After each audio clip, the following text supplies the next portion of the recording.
ala daw joni an ko ganduɗa hande yeeri maayo hande yeri maayo ndeysan aɗa andi ɗum ɗo ko jiɗa ko ɗum woni maayo ndeysan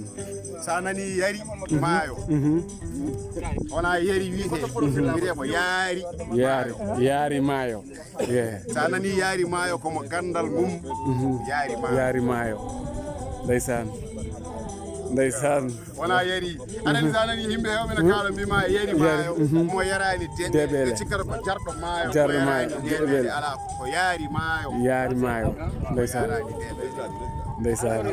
sey kadi yaari maayo en jomen gande en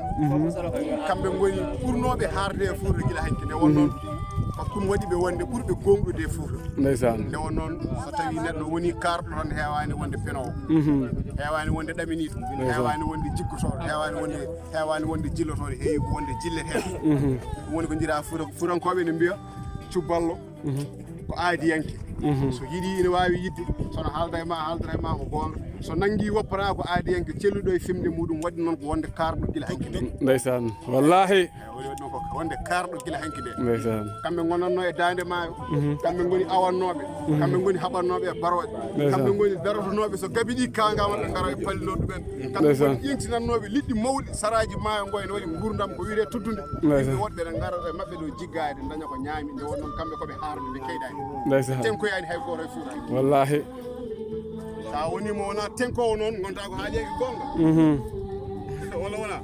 mawɗo goto wi so neɗɗo ne haala ina nanane a yiiɗa wonde penowo a rennoto gueɗe tati ndeysan haalde saabu mawninde hoore mum haalde saabu mawninde ɓe kaldataɓe haalde saabu ɗamunade ko kalta ko eyi gueɗe tati so neɗɗo ne waɗi ɗum e haala mum wawa haalde gonga Allah walli en kala ko kalten en kalirani mawninde hoore men wallahi en kalirani mawninde ɓe kaldata hen en kalirani ɗaminade ko kalten ko kalten tan ko gonga gonɗo ɗo ene e Fuutankagal ndeysan inde won noon so tawi ɗum woni haaliyanke keɗeteɗo ne haala Allah wallata ma ko ndenoɗa gueɗe tati ɗi mbimami ndenoɗa haalde saabu mawninde hoore mum ndenoɗa haalde saabu mawninde ɓe kaldataɓe ndenoɗa haalde saabu ɗaminade ko kalta